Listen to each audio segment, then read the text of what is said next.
Kevin Stefanski talked today to the media, was asked about Deshaun Watson's inability to get a rhythm going. Offensively, it's never a one-man show. To get in rhythm with the quarterback, you have to get in rhythm as an offense, and we didn't do that well enough.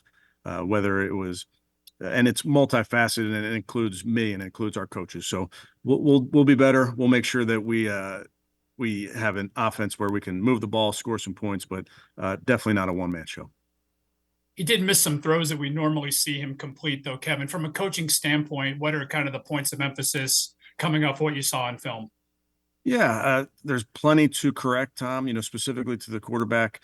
There's going to be games and there's going to be throws that you miss, but it's making those plays that are there when they present themselves, and then we just have to do a better job protecting him. Number one, like I mentioned to you guys last night, we can't allow our quarterback to get hit that many times. Scott, that was perhaps one of the most disappointing things is that they didn't have they trotted James Hudson out there, and I told you, I said, the only thing I saw James Hudson do was pick Deshaun Watson up after he got knocked on the ground about 10 or 12 times. Yeah, he struggled, but it wasn't all James Hudson. No. DeJuan Jones had 2 false starts. I thought he gave up pressures. And I don't think it's all like man on man, and that happens sometimes. Micah Parsons got by Joe Bitonio on one. He got by Wyatt Teller on at least one.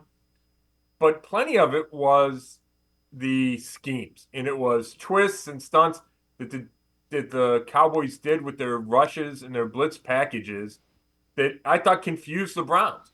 And they would both, the guard and the tackle would block the defensive tackle looping around, and then the end would come inside and have a clean shot.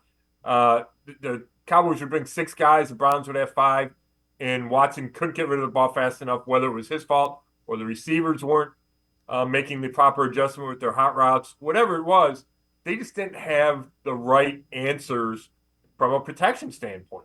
And part of that's coaching, part of that's quarterback, part of that's line, part of that's the guys running routes for him.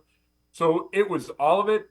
And I think what's, if you're a Browns fan, if you're the Browns, disappointing is 4 of those 5 starters on the offensive line are coming back. You trust those guys, and it's not all about the left tackle. I think that will help if and when they get Conklin or Jed Wills at left tackle. I think that will settle things down. But they have other issues that they need to fix. Yeah, and again, I didn't mean for it to be all James Hudson. They didn't scheme around they didn't call around what their deficiencies were. And maybe it's because they ended up 1st and 15 a good portion of the first half. Yeah, I do think they tried to chip and they tried to give. They did. It's not like they left Micah Parsons one-on-one a whole bunch, but that didn't work either. And there was one example, and I was rewatching the first half today, where Pierre Strong chips Parsons, but it's barely a chip. It doesn't even slow him down much, and he winds up going then one-on-one with, I think it was for the couple of snaps Jermaine Ifedi was in, and he gets by Ifedi. And I don't think it was a sack, but he hits Watson. So even when the coaches had a plan, and I think they did devote a bunch of resources to trying to protect Watson, that didn't work either.